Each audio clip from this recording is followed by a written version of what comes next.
Yes, I'm ready. I is ready.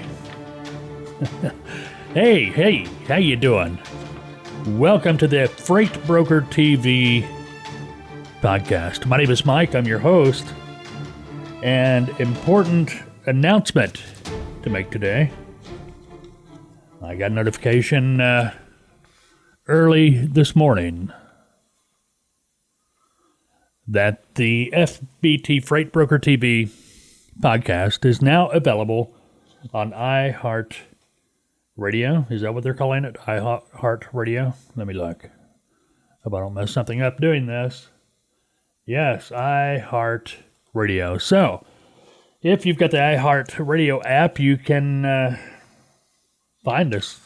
Find the Freight Broker TV podcast on the iHeart Radio app. And add us. Subscribe to the podcast. What a day. I was being asked a moment ago if I'm ready. Yeah, I'm ready. Ready for the webathon tomorrow. Going to be doing 3 webinars tomorrow. Now, today is January 29th. Tomorrow is January 30th. And got 3 webinars scheduled. 11 a.m., 2 p.m., 7 p.m. You have to register. They're free, but you got to register to attend. You'll get a token, and you'll get an email letting you know, hey, it's getting ready to start. Boogie on over. Tune in. Get signed in.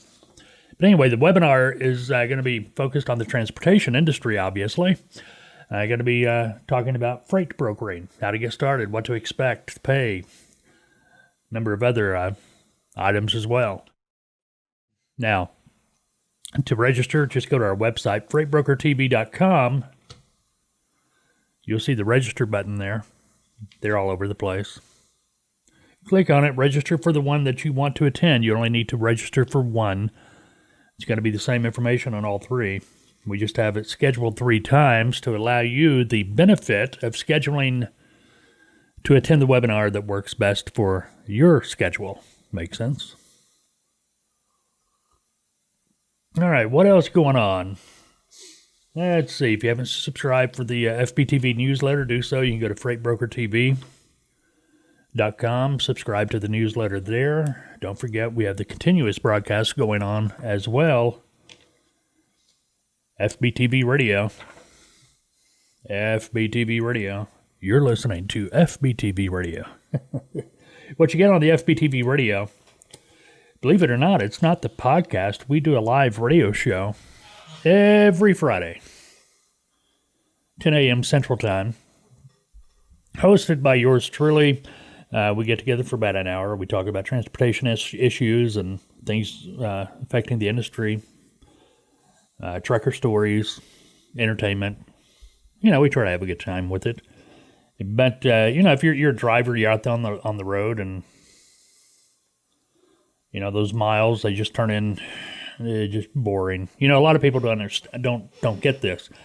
Driving a truck is really boring.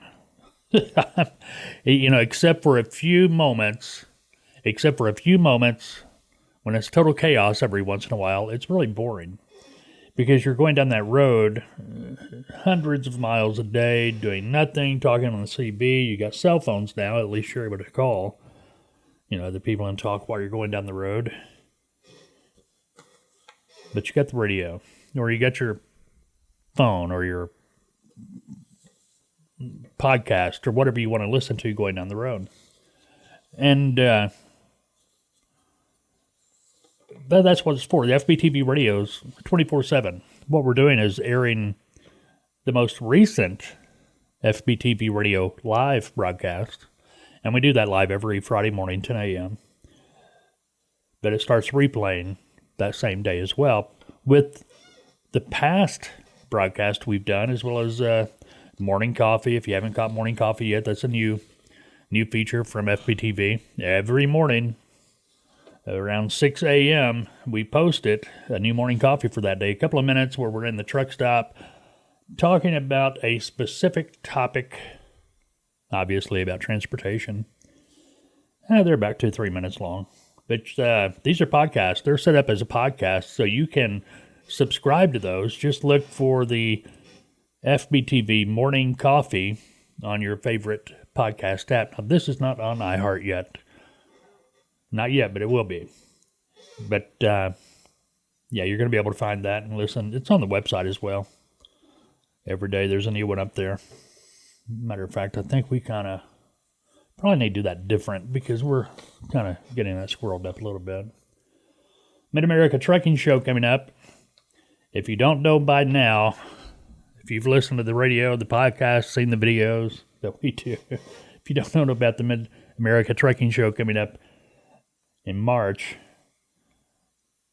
well, where you been? Because we've been talking about it a lot. Mid-America Trucking Show 2020 going to be in Louisville, Kentucky, Kentucky Expo Center, March 26th through 28th. Why am I telling you about it? Because you can register to attend for free if you do so before February 25th. Otherwise, it's going to cost you $10. And I explain this every time. Okay, now you may not be thinking about attending, but what if you are up in Louisville in March around the time of the trucking show, and you think, hey, let's go see that. Let's go check it out. Well, if you registered before February 25th, you're going to save $10 because you'll get in free. So that's why we're telling you about it. Now, what are we going to be talking about today besides all this business we've been taking care of? Well, let's see here. Average diesel price has fallen 2.7 cents from last week, down to $3.01 per gallon on average. Drivers, check this out. May 5th through May 7th, it's the 72-hour roadside. You know what that means. Every state going to be out there for 3 days straight, 72 hours, just really going over everything with a fine-tooth comb. You know, when I was driving, those were the 3 days that I tried to make sure I was at home. You know, take a 3-day vacation. I didn't need the hassle. Still don't. You know, you can have a brand new truck and trailer, brand new. You can get inspected, and the DOT guy is going to find something wrong with it. It's going to cost somebody money. I guarantee. If they want to, they can find something wrong with it. That's why I'm not a big fan of inspections. I get the 72-hour roadside, sort of. Okay, I do appreciate they telling everybody when it's going to be. And again, usually this is in June, but this year it's going to be early. It's going to be coming up in May. It's going to be happening from May 5th through May 7th. What is that anyway? What day is that on? Let me look here. Let me pull up my calendar and I'll tell you. I say I will. There's February, April, May. Oh, man. 5th through 7th is going to be Tuesday, Wednesday, and Thursday. So, anyway, looks like May 5th, I got a little asterisk here saying it's Cinco de Mayo, May 5th. But anyway, be on the lookout for that. Okay, while perusing the internet, which I do, find things to talk about with you and share, and sometimes just shake my head going, what were they thinking? Well, I found a story posted just recently, and it's the same old. Truckers' problems are freight brokers' fault. All of our problems in the trucking industry is because of the freight broker. I get so tired of that. You know, if you're a broker, you do too. And to be honest with you, if you're a trucking company, I don't care how big you are, that should embarrass you. It really should. Now, here's the story. A trucker, we'll call him Jim. Now, to my understanding, this is true. This is real. I came across this. It was in the form of an article on the internet. I'm not going to say the guy's real name. Not going to tell you where the article was, for the simple reason this isn't the first time I've seen this type of an article, and it's not going to be the last. But anyway, we'll call him Jim. Jim got into trucking, I guess, about a year ago, trying to figure out what that article was trying to say. I think that's what they meant. And he got into the industry, and he figured out pretty quick that he had a lot to learn about trucking, the trucking business. And this is something I've always told everybody. I've had clients, they could get in that truck, put that baby in reverse in New York City, and back it all the way to L.A. Not hesitate, not have a problem, be able to do it. No, no sweat. But when it comes to the business end of trucking, maybe they should stick to driving. Okay, I'm not knocking them. Some people just don't do business very well.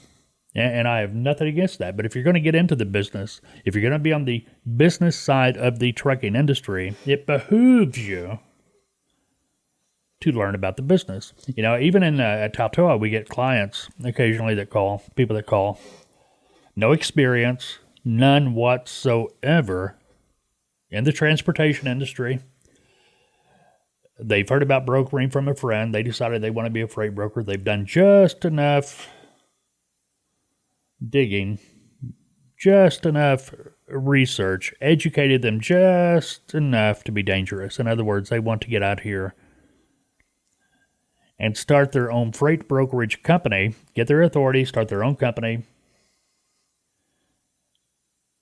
now. And okay, then we have to spend 20, 30 minutes trying to talk them out of it and explaining. And once we explain it, they get the details and the information, they get it. They understand why they shouldn't do that. Okay. And some of this is, it's been our experience that a lot of people, they're trying to do the research. They're really trying to learn, and they call a lot of these quote unquote training schools. And instead of giving them the facts, these so-called training schools are trying to sell them on the idea of starting their brokerage. Now, one thing we firmly recommend to brokers is don't use a factoring company. If you got to use a factoring company as a broker, you shouldn't be starting your own freight brokerage at this point. You need money to be able to do that. Factoring company, you're giving away your profit, bottom line. But anyway, that's a story for another day. Right now, we're talking about Jim. And he got into trucking and figured out he had a lot to learn. What got his goat was that he thought the rates were too low. Well, Jim, welcome. Welcome to trucking. Brokers think the rates are too low as well.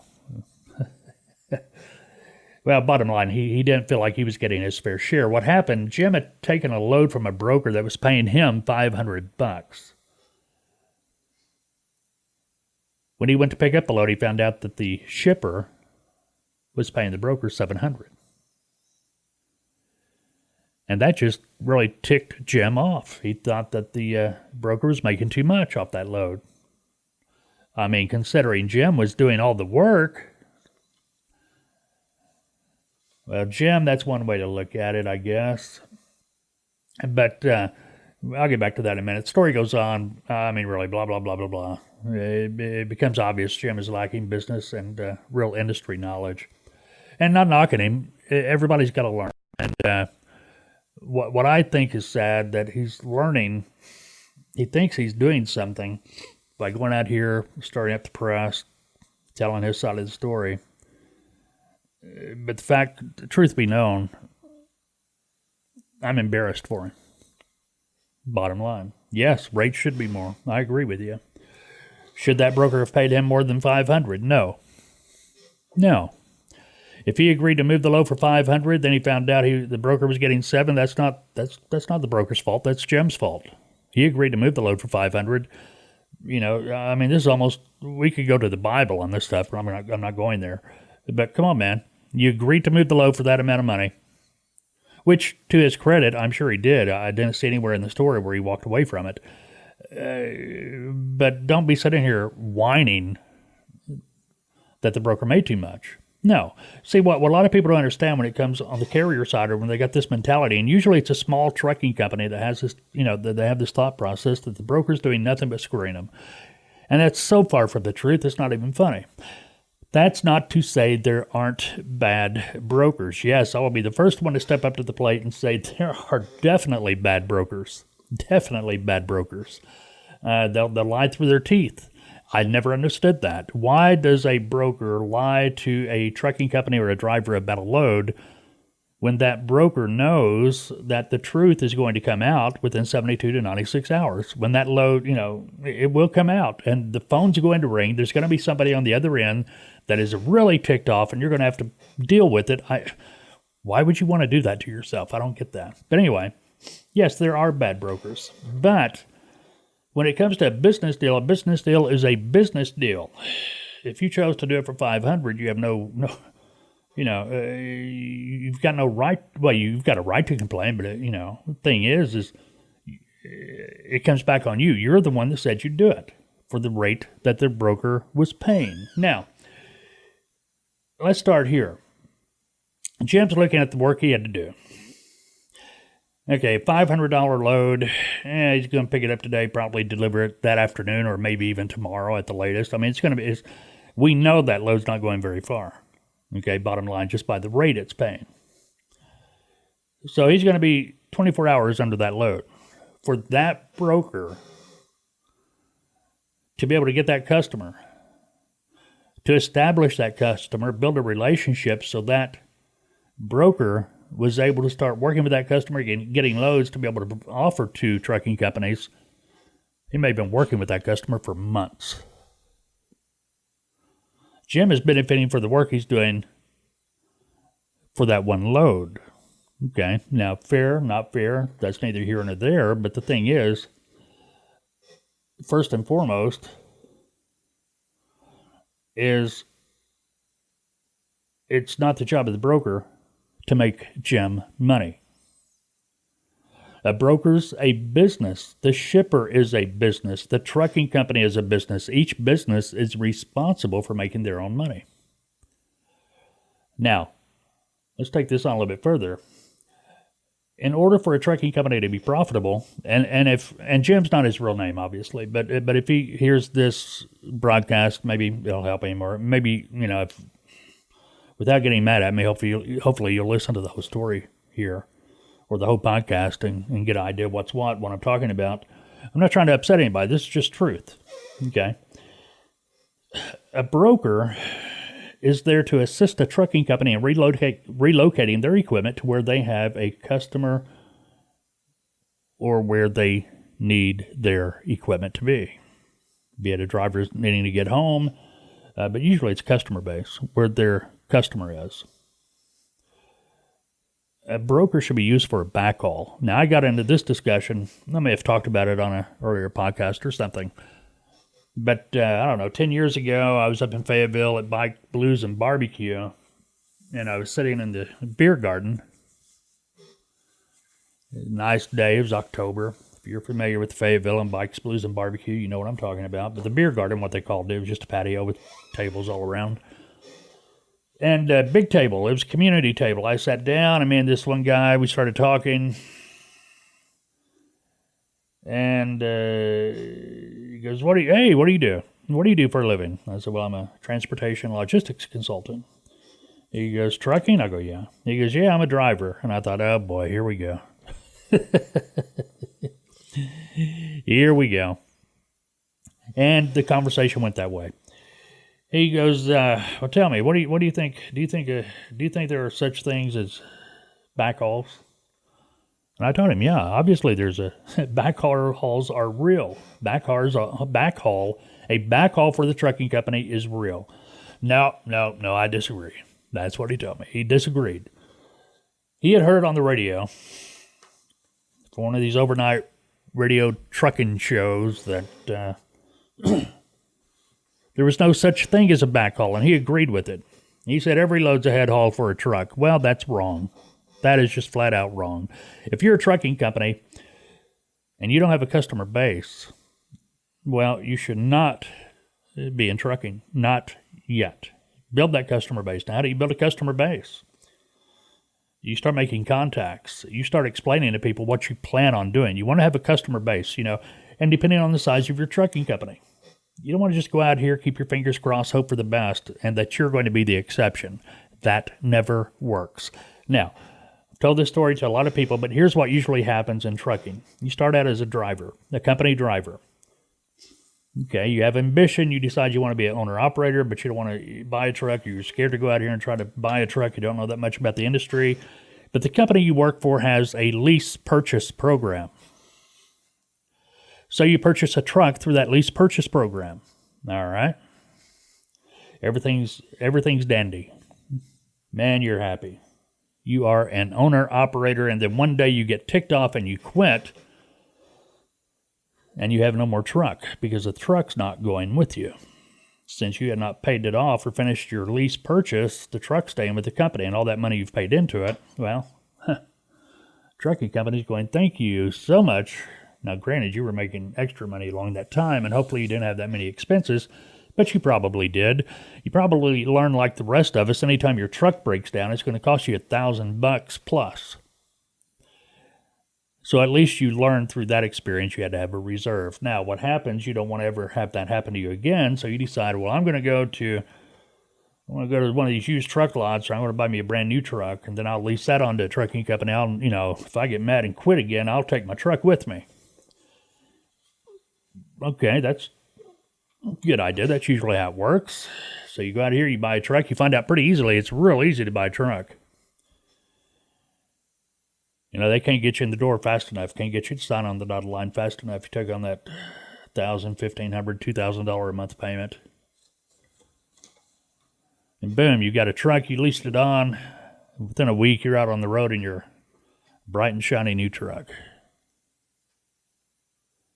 Then you start noticing, hey, this trucking company's paying me, I don't know, I'm just making numbers up here, $1.50 a mile. But holy smoke, look at these loads on the load board. They're paying over $2 a mile. I could get my own authority, buy a trailer, get my insurance, and use a broker all the time and make money. I'll give myself 50 cent, 75 cent raise. Yeah. There's the beginning of your failure right there. Any trucking company that's trying to use a broker for their dispatcher is on average losing $300 to $600 a week per truck. $600 a week, that's $30,000 a year. See what I mean? Okay. You got to have your own customers, because if you are operating properly as a trucking company, you've got a customer base. Let's say you're based in Dallas, Texas. You've got a customer base right there around Dallas, Texas that you feed from. In other words, you've went into that business, you've done a contract, you're going to haul their loads for X amount of money, and that money's coming right to you. They are your customer. You're servicing your customer. You're getting a better rate. There's no broker. There's no intermediary whatsoever. That is your customer. So they got loads. Maybe their loads are paying $3 a mile or whatever. I'm just numbers out of the air again. These are just numbers out of the air as an example. All right. So you got loads coming out of Dallas. Your customer has a customer in Atlanta, so you're moving a load for them to Atlanta, Georgia. When you get to Atlanta, what do you want to do? You want to get that load off your truck as quick as you can and get back to Dallas as quick as you can so you can pick up another one of your customers' high-paying loads. That's when you use a broker. See, the load going from Dallas to Atlanta, that is your head haul. Your back haul is going to be when you're in Atlanta trying to get back to Dallas. Last thing you want to do is, be in Atlanta, go to Chicago, from Chicago, go to Wichita, Kansas, back to Dallas. I mean, you've just cost yourself all that time. You've hauled brokered loads that finally got you back to Dallas, but that's not reality. Reality is you want to get back to Dallas as soon as you can. If I'm empty in Atlanta today, I hope I'm in Dallas tomorrow night, so I can pick up another one of my customer loads that next morning. That's how a trucking company makes money. That's how they become profitable. The most successful trucking companies I've worked with or I've seen, they've built their business up to where they got customers all over the country. Now, it doesn't happen overnight, but they've built their business up so when they deliver a load, let's use that Dallas to Atlanta example. Okay, they deliver a load in Atlanta, well, they got a customer there in Atlanta where they can pick up a load coming back toward Dallas, maybe going to Tulsa, but that's going to get them back. They got a head haul going both ways. See what I mean? A broker is a convenience for a trucking company. A broker is not meant to be a dispatcher. Jim agreed to move that load for $500. If it wasn't enough, he should have said no. Bottom line. Obviously, it was enough, at least until he heard what the shipper was paying the broker. Okay, here's the other deal. Okay. And I'll tell my clients this, if the market rate is $2.50 a mile, and I've got a customer that's paying me $5 a mile, I'm not going to pay a truck $4.50 a mile because I'm making more money from my customer. I developed that relationship. I'm going to move that load for market rate. Now, you may think, well, that's not right. That's not fair. Yes, it is fair. That's business. That is business, my friends. That is business.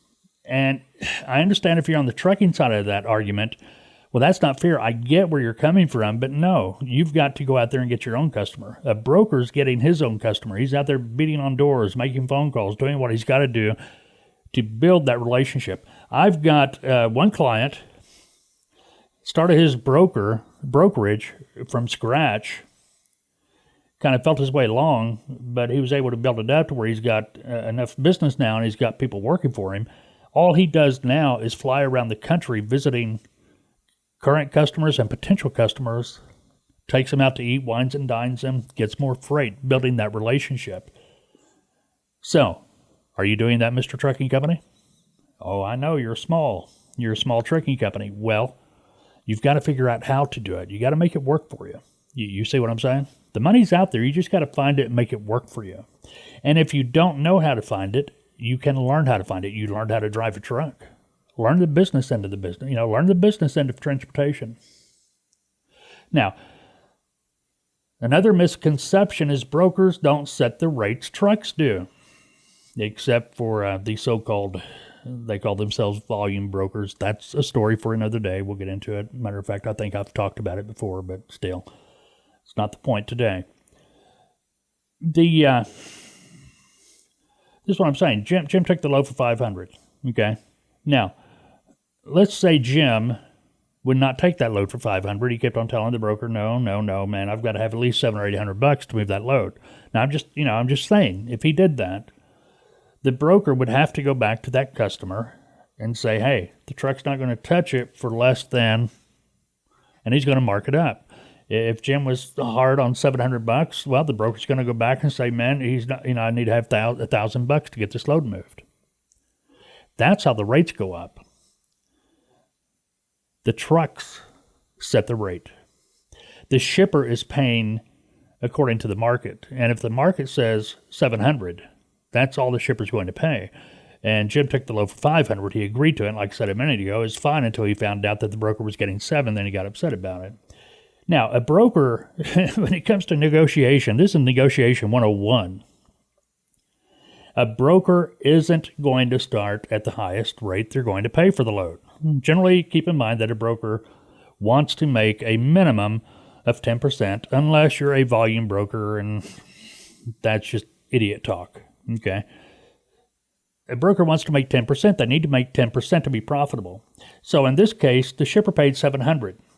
Okay, even at 15%, Jim would have got $595 at 15, so $95 more than he actually got. 10%, he would have got $630. Okay, so let's assume that the broker, he knows he does not want to make any less than $630, and it looks like this broker went to 20%, because 20% of 7, I think that put it down there pretty close, give or take, right? Hold on, let me do the math. Let's see. I'm here. Now you made 29%. All right. So he took a shot. Well, one thing, this is probably a short haul load. Now, the other thing, too, the broker's taking into consideration is where was this truck wanting to go? Where was Jim wanting to go? Now, if it's a broker worth his salt, he asks Jim a few questions. And he may have determined that Jim was wanting to go where this load was going, this load's destination, had a reason. So at that point, he was able to drop his negotiating rate to a lower point for the beginning of the negotiation. Now, with the 30%, about 29%, 30%, whatever you want to call it there, between 500 and 700 net,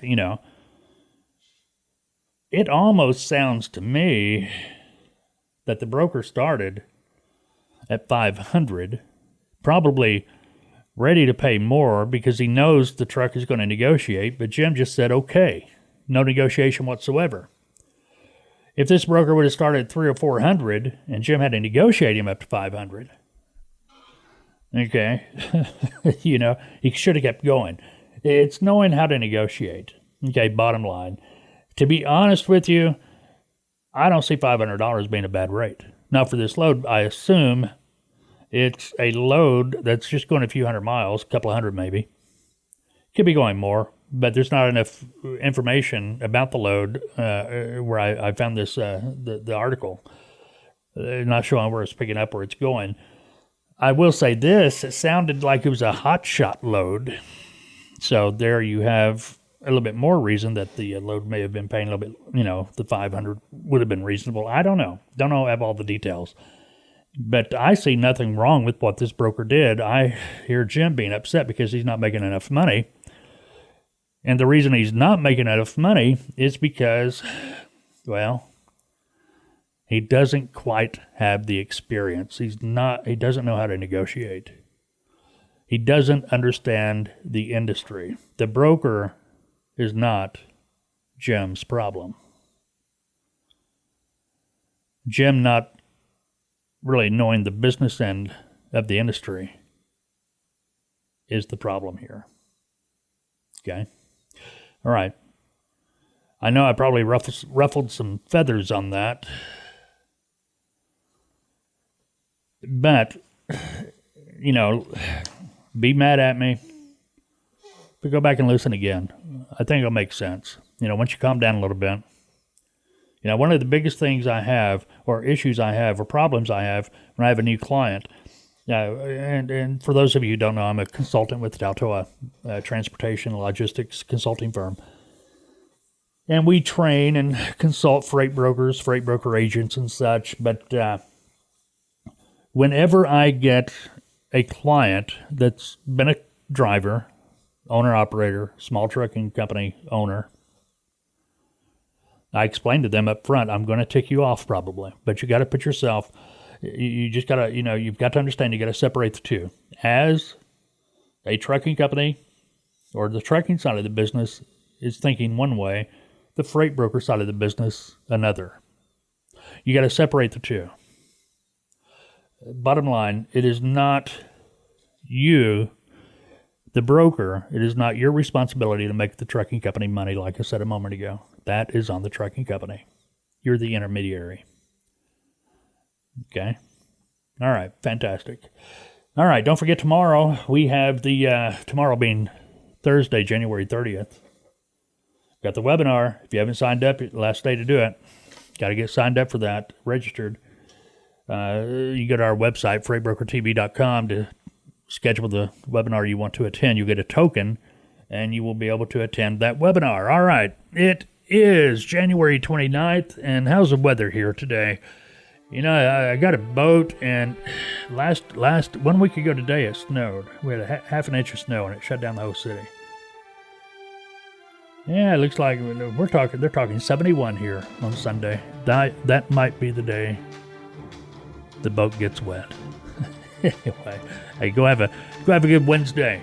Unless, of course, you've made other plans, and if you did, well, change them.